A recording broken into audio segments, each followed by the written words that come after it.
Sutra Teratai yang Menakjubkan, Bab 18, Jasa Kebajikan dari Turut Bersukacita. Sim Fasyang, episode 1646, Menampakkan Parinirwana demi menuntun para makhluk. Umpamanya Tathagata berdiam selamanya di dunia dan tidak pernah parinirwana. Terlebih lagi harus membangkitkan pemikiran kalau adalah sulit untuk bertemu dengan Buddha, memicu keinginan untuk mengikuti dan mengagumi Buddha, serta mempraktekkan jalan kebenaran. Itu sebabnya menampakkan parinirwana sebagai metode terampil. Ini juga untuk memberitahu semua orang. Umpama, jika dikatakan bahwa Sang Tathagata berdiam selamanya di dunia dan tidak pernah parinirwana, lebih dari 2500 tahun sebelumnya, Sang Buddha hingga saat ini masih ada, ataupun selamanya tidak pernah parinirwana, tidak pernah meninggalkan dunia manusia. Jika demikian, kita terlebih lagi membangkitkan pikiran kalau adalah sulit untuk bertemu Buddha, sulit untuk berada di dunia, karena dunia ini begitu luas. Buddha seorang diri berada di tempat yang jauh. Jika kita adalah murid Buddha, meskipun Buddha berada di tempat yang jauh, kita terlebih lagi harus menghargai kesempatan tersebut. Kita harus selalu memicu keinginan untuk mengikuti dan mengagumi Buddha, serta mempraktekkan jalan kebenaran. Hati kita seharusnya selalu menyebutkan, mengenai, memikirkan Buddha. Buddha yang berada di tempat jauh, Buddha mampu memberi petunjuk untuk membimbing manusia yang kebingungan bagaimana agar bisa menuju jalan kebenaran. Jarak ini sangat jauh. Sangat mengaguminya. Buddha di tempat tersebut. Jika kita bisa lebih dekat dengan Buddha, bukankah itu akan sangat bagus? Inilah yang memicu keinginan untuk mengikuti dan mengagumi Buddha. Namun, saat Buddha benar-benar ada di sisi kita pada zaman itu, orang-orang mungkin merasa ajaran yang dibabarkan oleh Sang Buddha hanyalah seperti ini saja, biasa saja. Apa yang dilihat dan didengar juga adalah hal-hal ini saja, sehingga ada kurun waktu yang dimana Sang Buddha mulai mempertunjukkan untuk membimbing sekelompok orang tersebut, ingin mengingatkan mereka, membuat mereka memiliki perasaan kagum, membuat mereka memiliki perasaan sulit untuk mendapatkan ini, sehingga beliau memperlihatkannya dengan metode terampil, menunjukkan akan memasuki parinirwana. Jika semua orang tidak membutuhkannya, Sang Buddha akan memasuki parinirwana pada usia ke-80. Jika para makhluk membutuhkannya, Buddha mampu menetap di dunia selama 1 kalpa. Akan tetapi murid yang berada di sisinya pada saat itu, Ananda dan lain-lain, diam. Oleh karena itu, Sang Buddha mengira para makhluk tidak lagi memiliki sukacita terhadap Dharma Buddha. Jalinan jodohnya juga adalah demikian. Jadi dikatakan memasuki parinirwana pada usia ke-80, yakni memilih memasuki parinirwana pada usia ke-80. Umpamanya Tathagata berdiam selamanya di dunia dan tidak pernah parinirwana, terlebih lagi harus membangkitkan pemikiran kalau adalah sulit untuk bertemu dengan Buddha. Ini merupakan pemikiran kita bahwa Sang Buddha berada di dunia. Sebenarnya waktunya tidaklah panjang. Jika saja sangat panjang, kita juga seharusnya memiliki rasa yang sangat hormat. Sang Buddha seharusnya berdiam selamanya di dunia ini. Inilah perasaan yang harus kita miliki. Akan tetapi kehidupan manusia akan menaruh rasa yang sangat hormat pada tempat yang jauh, serta tidak memiliki kelangkaan untuk yang dekat di sekeliling. Ini merupakan hal yang senantiasa terjadi di dunia. Orang-orang di dunia ini adalah demikian. Makhluk awam adalah demikian. Ini sangatlah umum terjadi. Orang yang dekat juga tidak begitu dihargai, sehingga Sang Buddha dengan demikian memilih untuk memasuki parinirwana. Ini adalah sebuah ajaran metode terampil. Sebenarnya kita juga telah membacanya dan melafalkannya. Dalam Sutra Teratai bab panjang usia Tathagata disebutkan, aku menampakkan parinirwana sebagai metode terampil. Namun sebetulnya aku tidak pernah parinirwana, senantiasa berdiam di sini untuk membabarkan Dharma. Buddha mengatakan demikian kepada kita. Di permukaan Anda lihat, satu kehidupan Buddha di dunia dengan demikian sudah berakhir. Sebenarnya beliau tidak pernah memasuki parinirmana. Beliau senantiasa berdiam di dunia untuk membabarkan Dharma. Ini karena di masa mendatang di dunia ini, Dharma Buddha masih tetap butuh untuk digunakan di dunia. Jadi, Dharma Buddha masih diterapkan di dunia. Ini menunjukkan bahwa Dharmakaya Buddha masih berada di dunia dan bersama dengan semua makhluk. Bagian naskah sutra ini, kita sudah tahu bahwa selama kita menghargai dan mencintai Buddha, ini berarti Buddha akan tetap berada di samping kita dan masih hidup dalam batin kita. Beliau akan berjalan bersama kita dalam kehidupan sehari-hari, memberikan kita kebijaksanaan yang tak terbatas, memberikan kita kekuatan yang tak terbatas. Ini disebut usia Buddha. Beliau berdiam di dunia kita dan bagian dari kehidupan kita. Meskipun Buddha secara teknis mengatakan bahwa memasuki parinirmana, ini hanyalah sebuah metode terampil, hanya sebuah sebutan. Sebenarnya jiwa kebijaksanaan Buddha, jika kita makhluk hidup memiliki ketulusan, terpahat di hati, dan terukir di tulang. Dulu sudah pernah mengatakannya, jika kita sangat tulus di dalam batin kita dari mengetahui pengetahuan umum, mengubahnya menjadi masuk ke dalam kebijaksanaan kita. Disebut mengubah kesadaran menjadi kebijaksanaan. Melalui kesadaran, kita hanya mendengarkan dan memahaminya sekarang. Kemudian kita mulai hidup dalam kesibukan sehari-hari. Menjalani hidup kita di dunia, konflik muncul dan tersangkut dalam kesadaran kita. Saya jelas-jelas benar. Saya ingin menyusun demikian. Baru kelihatan rapi. Tetapi Anda bersikeras menyusunnya dengan cara ini. Pola pikiran saya dan Anda tidak cocok. Sehingga karena hal demikian menjadi bertentangan. Ini adalah konflik antar pribadi. Begitulah kita para makhluk awam.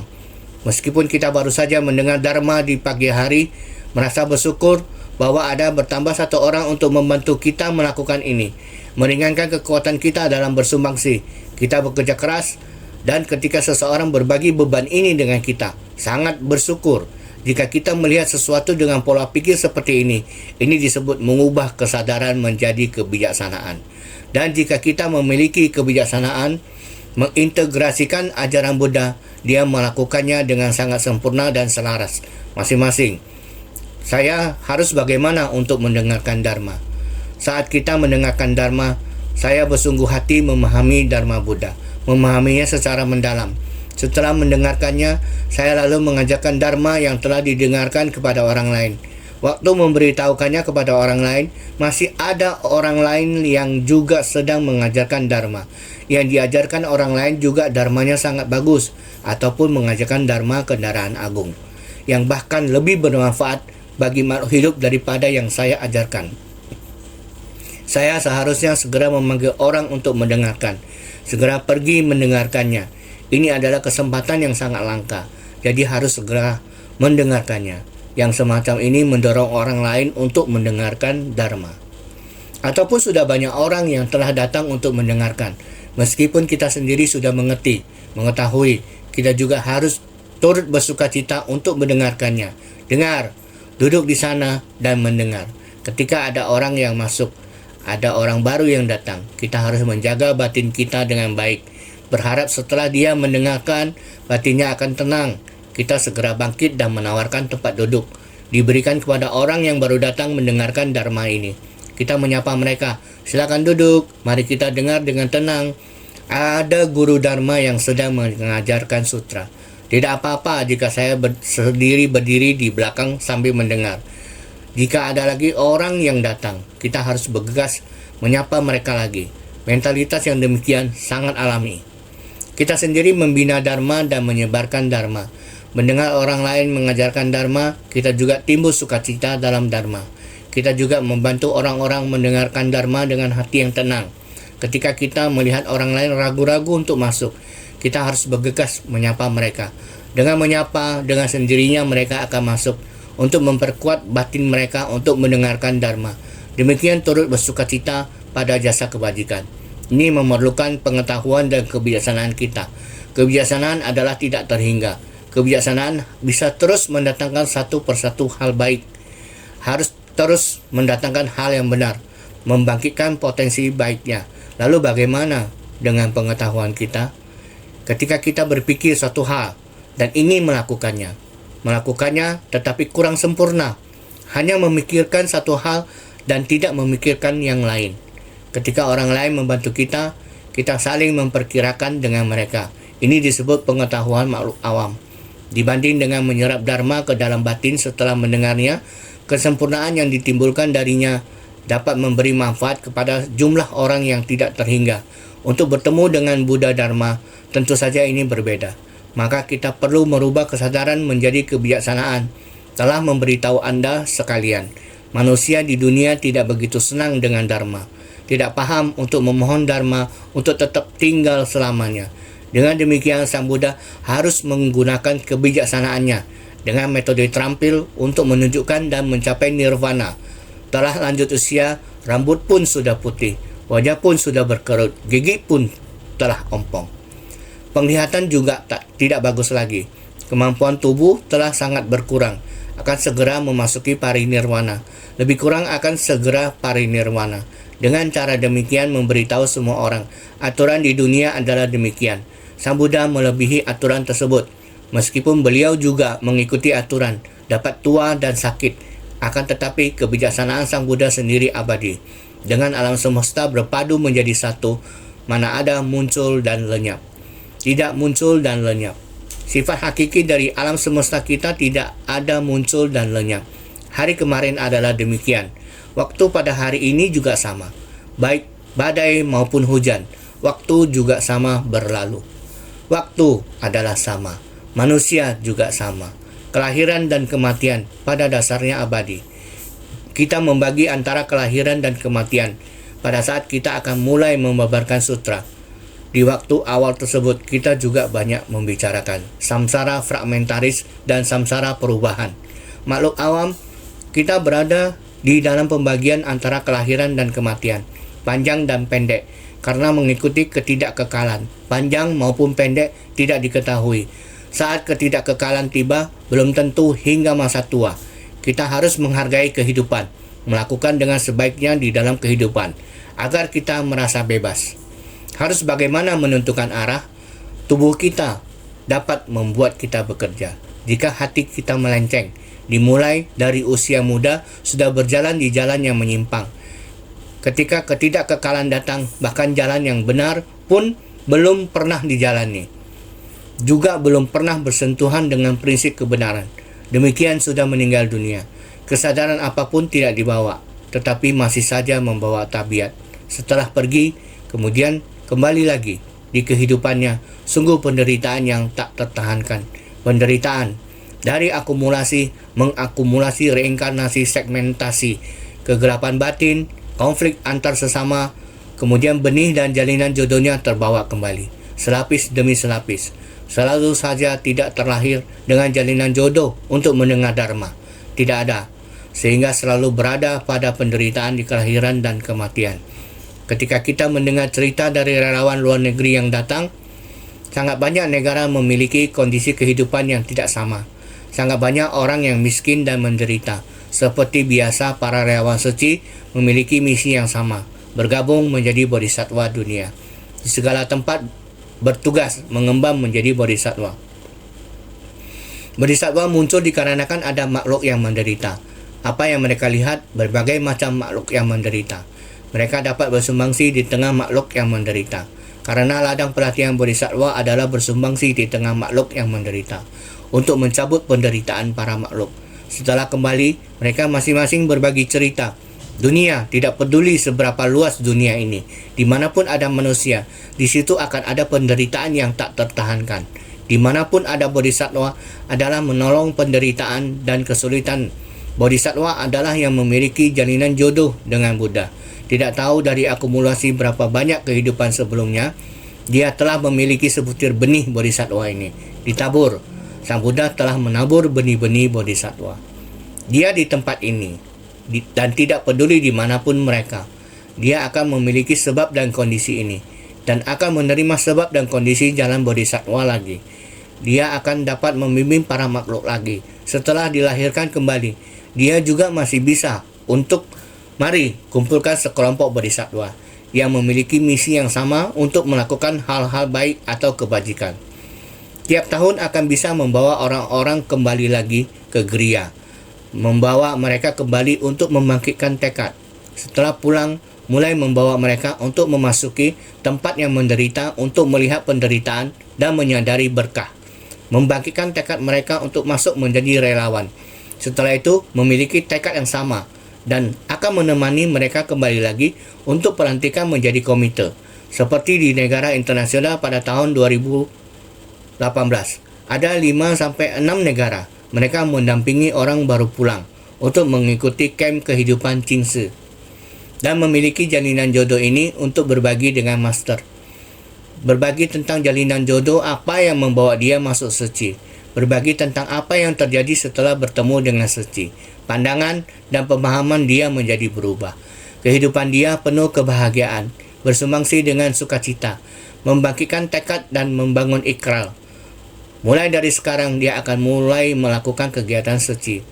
Bahkan ada seorang pemuda yang mengatakan ibunya juga melakukan kegiatan suci. Namun dia sebenarnya paling takut mendengar kata suci. Ketika ada yang berbicara tentang suci, dia timbul niat untuk segera pergi dari tempat itu. Kondisi ini berlangsung selama hampir 10-20 tahun. Tidak antipati terhadap suci, namun sangat takut. Takut ditarik untuk melakukan kegiatan suci. Tapi kali ini justru terdapat jalinan jodoh yang demikian. Jalinan jodoh telah matang. Adik perempuannya mengatakan, "Abang, apakah kali ini Anda pergi bersama kami?" Karena adik dan iparnya sudah menjadi bagian dari suci. Juga sudah dilantik menjadi komite. Dia sangat mendukung adiknya, juga iparnya dalam berkegiatan dengan suci. Melihat mereka melakukannya dengan sangat bersukacita. Kali ini diajak oleh adik dan iparnya. Juga timbul rasa sukacita dalam dirinya. Setelah dia datang dan sudah tahu bahwa ternyata demikianlah suci, dia sangat sukacita. Dia membangkitkan tekad dan membangun ikrar. Ada orang-orang di perusahaannya, semuanya berkesempatan untuk masuk dan bersentuhan dengan suci. Dimulai dari dirinya sendiri, dia ingin memberitahukan kepada semua orang. Dari menghindari suci sampai kemudian bersentuhan dengan suci, terasa sudah agak terlambat. Tertunda untuk waktu yang cukup panjang ini. Ada satu orang lagi juga mengatakan, mengenal suci sudah 20 tahun lebih. Diri sendiri memiliki jalinan jodoh untuk mengenalnya, membawa teman untuk bergabung. Setelah kembali langsung berhenti seperti ini. Putus hubungan dengan suci sampai sekarang, tahun 2018. Sudah berlalu selama 20 tahun. Istrinya memberitahu dia, ada orang yang mengatakan kegiatan suci sangatlah bagus. Pada dasarnya suci itu sangat bagus. Kali ini ada sangat banyak orang. Para pengusaha semuanya mau pergi. Tetapi kita, kalau ada yang mengajak kita, maka kita akan pergi. Dia merasa, baiklah menemani istri untuk pergi jalan-jalan. Kali ini datang, sejak turun dari pesawat, melihat para insan suci dengan sangat rapi menjemput di bandara, dan mengantar mereka pergi ke setiap tempat. Dia sangat terharu. Terharu sampai ingin meneteskan air mata. Sangat terharu. Mengapa organisasi ini demikian indah? Para insan suci ini mengapa begitu akrab? Bukan pura-pura. Semuanya demikian tulus. Maka dia sangat terharu. Dia bangkit berdiri dan mengatakan, "Aku menyesal 20 tahun berlalu dengan sia-sia. Kini aku bersyukur." Melihat ke belakang mengatakan kepada istrinya, "Terima kasih. Untung ada Anda. Ada Anda sangat bagus." Ini juga adalah jalinan jodoh. Di saat ini muncul niat pikiran ini datang untuk berhubungan. Menemukan organisasi ini semua orang tulus. Barisan yang panjang dan perkasa ini menjaga semua orang dengan sangat baik. Ini juga adalah dengan metode terampil memimpin orang. Dia tidak tahu saya bawa menjalani jalan yang telah saya lalui seperti ini. Ini bukan demi diri sendiri, adalah turut bersukacita. Saya sudah melaluinya. Sekarang kamu bersedia membangkitkan tekad, juga ingin melalui jalan ini. Mari, saya dampingi kamu. Saya adalah melaluinya dengan seperti ini. Jadi, adalah hati yang tulus. Dan seumur hidup ini, dengan metode terampil, turut bersukacita. Bukan hanya turut bersukacita, juga bisa dengan metode terampil membimbing orang. Sang Buddha juga sering mengajarkan kepada kita metode terampil turut bersukacita. Beliau sendiri juga sama, yaitu metode terampil turut bersukacita. Mengikuti jalinan jodoh dengan para makhluk datang ke dunia. Juga mengikuti metode terampil dari para makhluk. Beliau menunjukkan sebuah parinirwana. Kemudian Sang Buddha bisa berdiam di dunia selama 1 kalpa. Beliau sudah pernah menyampaikan kepada semua orang, panjang usia saya bisa berdiam di dunia selama 1 kalpa. Tetapi di saat itu sikap setiap orang sangat diam, sangat membosankan. Jadi Sang Buddha melihat seperti ini. Semua orang tidak ada reaksi. Sang Buddha mulai memberitahukan, saya akan memasuki parinirwana. Dharma saat ini, setiap orang harus segera cepat mendengarkan Dharma. Sang Buddha datang ke dunia. Tujuan utamanya adalah hendak mengajarkan Dharma Bodhisattva. Dharma Bodhisattva adalah apa yang harus segera manfaatkan. Penderitaan di dunia sangat banyak. Bencana alam dan petaka akibat ulah manusia. Kehidupan tidak kekal. Berbagai macam penderitaan sangat banyak. Semua orang harus segera membangkitkan hati Bodhisattva. Belajar Dharma Bodhisattva, masuk ke tengah orang banyak, menjalin jodoh baik dengan para makhluk. Semua orang akan bisa mencapai kebudahan. Jadi tempat ini adalah demi menuntun para makhluk. Hendak membuat semua orang untuk membangkitkan sebuah pemikiran yang sulit. Hendak mendapatkan Buddha di alam manusia tidaklah mudah. Tidaklah mudah sampai mendapatkan Sang Buddha terlahir di alam manusia. Sang Buddha sudah mengumumkannya kepada kita. Dia sudah mau memasuki parinibbana. Saat ini haruslah segera meningkatkan semangat. Harus lebih tekun bersemangat lagi. Inilah metode terampil yang diberikan oleh Sang Buddha. Mau memicu semua orang agar segera memanfaatkan waktu selagi masih di dunia. Jadi disebut, aku menampakkan parinirwana sebagai metode terampil. Namun sebetulnya aku tidak pernah parinirwana. Semangat Buddha selamanya tidak pernah parinirwana. Datang dan pergi dengan bebas. Selamanya tidak pernah parinirwana. Asalkan di dalam batin orang-orang ada Buddha, maka Dharmakaya Buddha akan berada di dalam jiwa kehidupan Anda. Jadi, senantiasa berdiam di sini untuk membabarkan Dharma. Di dalam batin Anda, dia selamanya ada. Asalkan Anda merubah kesadaran menjadi kebijaksanaan, maka Buddha akan berada di dalam jiwa kebijaksanaan Anda. Selamanya tidak pernah parinirmana. Kebenaran sejati selamanya berdiam di alam semesta. Selamanya tidak pernah padam. Ini semua orang harus mendengarkannya dengan baik-baik, memikirkannya baik-baik, karena sebelumnya juga telah pernah kita bicarakan. Melihat orang-orang itu menjadi tua dan lemah, rambut uban dan wajah keriput, gigi jarang dan tubuh layu, ia berpikir, mereka akan menemui ajal tidak lama lagi. Aku sekarang mesti memberikan ajaran agar mereka memperoleh buah pencerahan. Sutra Teratai bab 18, jasa kebajikan dari turut bersukacita. Tampilan tua dan lemah juga telah muncul. Sama, rambut juga telah memutih, wajah juga bisa keriput, gigi juga bisa rontok. Perawakannya juga bisa dirasakan menjadi lebih kering dan kurus. Jadi, yang semacam ini jarak waktunya dari kematian telah tidak jauh lagi. Jadi, saat ini secepatnya harus segera memberikan pengajaran. Jika tidak, orang yang mendengarkan Dharma juga telah menua. Kita di bab keyakinan dan pemahaman. 4 orang yang Arya datang menghadap Sang Buddha untuk memohon Dharma. Diri sendiri juga telah mengungkapkan dan berkata bahwa kami juga telah berumur. Kami saat ini baru tahu masih ada jiwa kehidupan yang kekal, keberadaan jiwa kebijaksanaan Sang Buddha. Ternyata kami adalah seseorang dari keluarga berada. Diri sendiri terus merasa bahwa saya adalah orang yang miskin. Oh, ternyata saya sangat kaya. Dharma Buddha, jiwa kebijaksanaannya adalah berdiam selamanya. Ternyata di dalam rumah saya memiliki sangat banyak gudang mestika. Yang dikatakan rumahnya adalah jiwa kehidupannya. Keluarganya sendiri memiliki begitu banyak gudang mustika. Diri sendiri melepaskan diri dari keluarganya sendiri. Berkelana di luar, tidak memiliki apapun. Seumur hidupnya menderita, menunggu keluarganya sendiri. Akhirnya di rumah terus mencari anaknya. Akhirnya melihat bayangan tubuh anaknya, secepatnya memanggilnya pulang. Ini adalah di bab keyakinan dan pemahaman. Naskah di bawah ini mengatakan lagi, ia segera menggunakan metode terampil untuk membabarkan Dharma sejati dari nirwana. Di dunia ini, tiada yang bertahan selamanya. Semua bagaikan buih, gelembung, dan fata morgana. Kalian semua hendaknya segera memunculkan perasaan muak dan ingin menjauhinya. Sutra Teratai bab 18, jasa kebajikan dari turut bersukacita. Inilah yang memulai dikatakan Sang Buddha. Sebenarnya dalam hukum alam kehidupan sangatlah cepat untuk menjadi tua. Sang Buddha memberitahu semua orang, di dalam kondisi batin Sang Buddha, beliau menggunakan metode terampil untuk membabarkan Dharma. Selama lebih 40 tahun sebelumnya, membimbing para makhluk untuk masuk secara bertahap, membuat para murid-murid ini ingin membimbingnya menuju jalan Bodhisattva.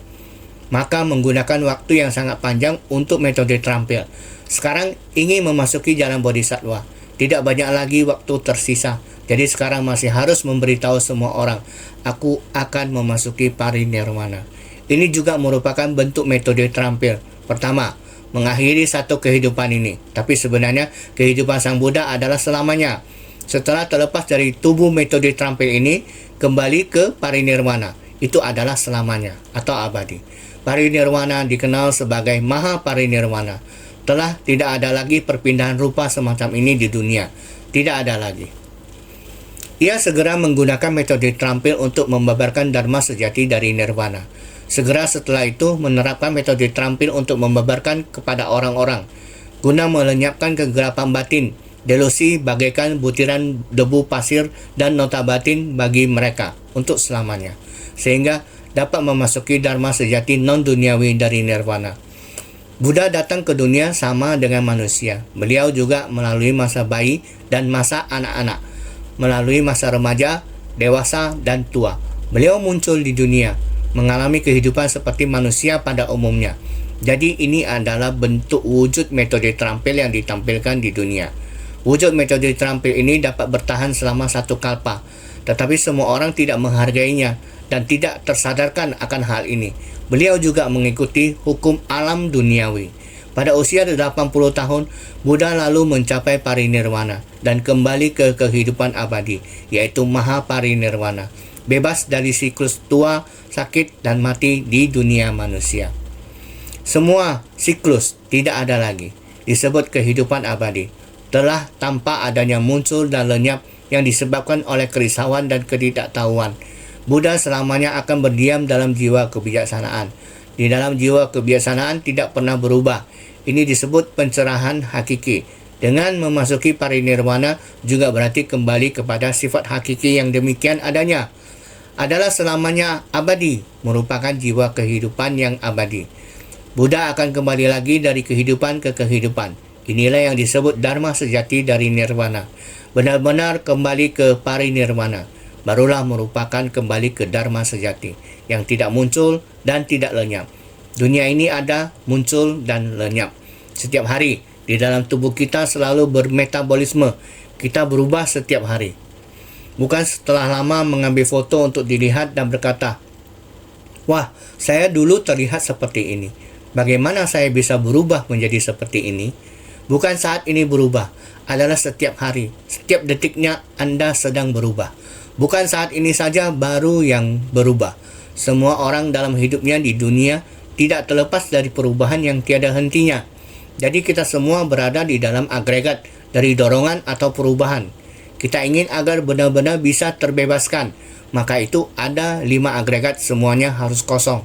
Agregat dari dorongan ini juga harus dikosongkan. Pada waktu itu kita barulah akan merasa sangat bebas. Jadi, parinirmana berarti kosong dari segalanya. Kerisauan dan kegelapan batin ini. Rupa, aroma, rasa, sentuhan juga tidak ada lagi. Rupa, perasaan, vedana, persepsi atau samnyana, dorongan pikiran atau samskara, dan kesadaran atau wijana juga tidak ada lagi. Semua 5 agregat, 5 objek indera, 5 kesadaran ini semuanya tidak ada lagi. Ini adalah kembali pada kehidupan kekal dan abadi. Tidak ada muncul atau lenyap. Disebut parinirwana. Parinirwana adalah kembali pada Dharma sejati. Ini adalah jiwa kebijaksanaan Buddha. Jiwa kebijaksanaan yang ingin dicari oleh para makhluk. Benar-benar ada di sini. Jadi, segera setelah itu menerapkan metode terampil untuk membabarkan pada orang-orang. Beliau hanya datang ke dunia. Datang demi untuk menerapkan metode terampil, menyesuaikan dengan apa yang dibutuhkan oleh para makhluk. Saya saat ini juga menyesuaikan dengan apa yang tidak dibutuhkan oleh para makhluk. Jadi beliau juga dengan metode terampil memasuki parinirwana. Jadi dikarenakan demikian, menggunakan metode ini untuk membabarkan dharma, mengingatkan semua orang bahwa kehidupan manusia adalah tidak kekal. Bahkan demi pula dengan Sang Buddha, di dalam ketidakkekalan hukum alam, hingga 80 tahun juga harus memasuki parinirwana. Jadi, guna melenyapkan kegelapan batin, delusi bagaikan butiran debu, pasir, dan noda batin dari mereka untuk selamanya. Parinirwana Sang Buddha adalah melenyapkan kegelapan batin, delusi dari noda batin selamanya. Kerisauan batin kita sangatlah banyak, bagaikan butiran debu pasir. Semuanya berada di dalam kegelapan batin, sangat menderita. Jadi apa yang menderita dari kita? Menderita karena kerisauan. Benar-benar penderitaan sangatlah banyak. Jadi Sang Buddha telah parinirwana. Beliau adalah menggunakan metode terampil untuk parinirwana, yang juga menggunakan metode terampil untuk datang ke dunia. Jadi kelahiran dan kematian adalah merupakan ajaran metode terampil. Ini merupakan kondisi dari Sang Buddha. Jadi di dunia ini tiada yang bertahan selamanya. Semua bagaikan buih, gelembung, dan fata morgana. Perumpamaan kalau tubuh ini tidak kekal dan rentan adanya, sebagai fenomena yang akan lapuk dalam sekejap. Segala sesuatu di dunia ini tidaklah bertahan selamanya. Ibarat buih air atau fata morgana. Tubuh bagaikan kumpulan buih pada air, seperti buih yang tidak boleh disentuh. Tubuh bagaikan gelembung pada air, muncul segera dan mudah lenyap, tidak dapat bertahan lama. Tubuh bagaikan api panas, memunculkan kemelekatan seperti rasa haus. Segala sesuatu yang ada di dunia ini, tidak ada satupun yang abadi. Tidak ada seorang pun di dunia ini yang tidak mengalami kelahiran dan kematian. Di dunia, tidak ada obat mujarab yang bisa membuat seseorang tidak mengalami kematian. Tetap saja ada kelahiran dan kematian. Oleh karena itu, di dunia ini tiada yang bertahan selamanya. Tidak ada sesuatu pun di dunia ini yang abadi atau yang tidak pernah musnah. Tidak ada. Perumpamaannya, tubuh ini tidaklah kekal dan rentan adanya, sebagai fenomena yang akan lapuk dalam sekejap, yang secara perlahan-lahan akan terus membusuk dan menua. Seperti itu terus-menerus menuju kerusakan. Seperti kayu, meskipun merupakan kayu terbaik, ia perlahan-lahan dan tanpa jejak juga akan membusuk dan dimakan rayap. Besi juga akan berkarat seiring berjalannya waktu dan juga dapat rusak. Sama halnya dengan dunia ini yang rentan adanya. Proses pembusukan dan kerusakan ini bukan sesuatu yang berlangsung lama, melainkan sekejap mata saja. Setiap momen dalam waktu terus-menerus berkesinambungan dengan sangat cepat, terus-menerus hingga semuanya membusuk. Oleh karena itu, segala sesuatu di dunia ini tidaklah bertahan selamanya. Ibarat buih air atau fata morgana, semua hanya seperti sekelebat kabut yang lewat, yang pada akhirnya berlalu. Maka tubuh bagaikan kumpulan buih pada air, seperti buih yang tidak boleh disentuh. Sama seperti buih pada air. Saat kita melihat pada air yang sedang mengalir, bila terdapat batu atau benda apapun yang menghalangi aliran air, dengan sendirinya akan timbul buih-buih. Melihat buih-buih yang muncul di permukaan air ketika tertimpa sinar, terdapat beraneka warna, terlihat amat indah, berkilau dan terang, dengan berwarna-warni. Bila kita hendak mengambilnya, tersentuh tangan, buih pun pecah. Prinsip kebenaran yang serupa. Maka, sama seperti buih yang tidak dapat disentuh, apa yang terlihat oleh kita akan segera menghilang. Begitu pula dengan tubuh ini. Dengan sangat cepat tubuh kita berlangsung metabolisme detik demi detik. Apapun itu, bakteri baik atau bakteri jahat, akan tergantikan oleh yang baru secara kontinu. Jadi, kehidupan ini berlangsung secara alami. Kita berada di dalam alam semesta. Kita, manusia, adalah seperti serangga kecil di dalamnya. Sama juga terhadap bakteri yang hidup di dalam tubuh kita. Maka diri kita adalah sebuah alam semesta. Dalam alam semesta kecil dari bakteri, mereka hidup di dalam tubuh kita. Kita sebagai manusia bisa merusak alam. maka makhluk hidup kecil ini sama juga bisa merusak alam semesta kecil dari diri kita. Ini merupakan prinsip kebenaran yang sama pula. Jadi, kita semua mesti sangat bersungguh hati untuk memahaminya. Kehidupan kita berlangsung singkat. Ini seperti pemandangan titik embun di batang rumput yang tidak bertahan lama. Seperti lilin di tengah angin, juga tidak akan bertahan lama cahayanya. Jadi semua orang harus mengerti dengan jelas akan hal ini. Laksana penderitaan dalam kehidupan di dunia ini. Laksana di tengah hari yang panas terik. Sulitnya mendapatkan segelas air untuk diminum. Namun, bila kita bersungguh hati berupaya memahaminya, sesungguhnya terdapat banyak kesusahan. Sehingga kalian semua hendaknya segera memunculkan perasaan muak dan ingin menjauhinya. Fenomena di dunia sekarang ini adalah bagaikan kerisauan sebanyak butiran debu. Delusi yang ditimbulkan oleh kegelapan batin adalah tidak kenal henti dan tiada jeda. Setelah tahu akan sebab-sebab penderitaan dan akumulasinya, hendaknya segera menjauh darinya. Sang Buddha dengan segera memperingatkan kita untuk tidak lagi melekat di dunia manusia. Ada yang berkata, bisnis saya harus berkembang lebih besar. Juga ada orang yang berkata, saya ingin melakukan perbuatan baik. Namun, Guru, mohon berkati saya dan agar bisnis saya sangat sukses. Hal ini tidak berani dijamin. Jika menunggu saat kita memiliki uang barulah mau berbuat baik, ini sangatlah sulit untuk menunggunya. Kita melihatnya, kita juga telah melakukan yang terbaik. Saya juga mengatakan demikian. 50 sen pun sudah mau melakukan perbuatan baik di seluruh dunia. Berpikir dulunya adalah seperti ini. Tidak punya uang sama sekali. Lalu dari mana uangnya? Saya juga tidak tahu. Saya malah ingin membangun sebuah rumah sakit. Hanya ada satu hal. Percaya pada sikap tidak mementingkan diri sendiri dan percaya bahwa setiap orang memiliki welas asih. Saya ingin melakukan hal ini dan saya tidak punya motif egois. Saya percaya bahwa semua orang dengan cinta kasih akan datang untuk bergabung dengan kami. Selama kita tidak memiliki pikiran egois di dalam hati kita. Cinta kasih setiap orang akan bersatu dengan sendirinya dan kekuatannya akan menjadi besar. Itu adalah prinsip kebenaran yang sama.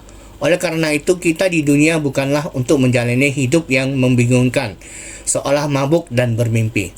Di dunia, menggenggam jiwa kehidupan, ada sebab dan kondisi yang baik untuk melakukannya, maka kita harus segera melakukannya. Lakukan saja sudah benar. Jadi karena fenomena dunia sekarang ini adalah bagaikan kerisauan sebanyak butiran debu. Bagaikan butiran debu, dia mau merisaukan sesuatu. Lalu duduk di sana dan berkata, saya ingin menghasilkan uang, saya sedang berbisnis, dan saya akan memiliki begitu banyak kerisauan. Saya harus membagi sangat waktu saya. Saya demi untuk menghasilkan uang, sehingga saya harus begitu risau. Untuk apa menghasilkan uang? Ingin berbuat kebajikan. Benarkah? Perbuatan baik itu kemungkinan adalah di dalam uang miliaran NTD yang dihasilkan. Meminta dia, Anda mendonasikan NTD 10.000. Itu saja sulit. Masih mau mempertimbangkannya lagi. Namun apabila kamu memiliki NTD 10, meminta Anda menyumbangkan NTD 1. Saya berkata, tidak masalah. Semakin sedikit uangnya, maka akan semakin mudah untuk didonasikan. Semakin banyak uang yang dimiliki, maka akan semakin sulit untuk didonasikan. Oleh karena itu, sulit bagi orang kaya untuk menekuni jalan kebenaran. Seperti inilah kondisi batin manusia. Kondisi fenomena dunia adalah demikian. Anda demi untuk mendapat lebih dan lebih banyak lagi. Kerisauan sebanyak butiran debunya sangatlah banyak. Delusi yang ditimbulkan oleh kegelapan batin adalah tak kenal henti dan tiada jeda. Bila kamu melakukan lebih banyak lagi, kegelapan batinmu, delusi itu, pikiran terdelusi itu, banyak hal di dunia yang membuat kamu tidak memahaminya. Maka banyak yang kamu lakukan, makin banyak juga hal yang tidak kamu pahami. Sehingga tiada jeda, tiada berhenti. Sehingga tahu akan sebab-sebab penderitaan dikarenakan akumulasinya benih sebab. Terhimpun dari benih sebab. Sehingga kita akan menderita. Juga akan makin banyak menerima buah karma. Kehidupan ini telah banyak bertimbun kerisauan.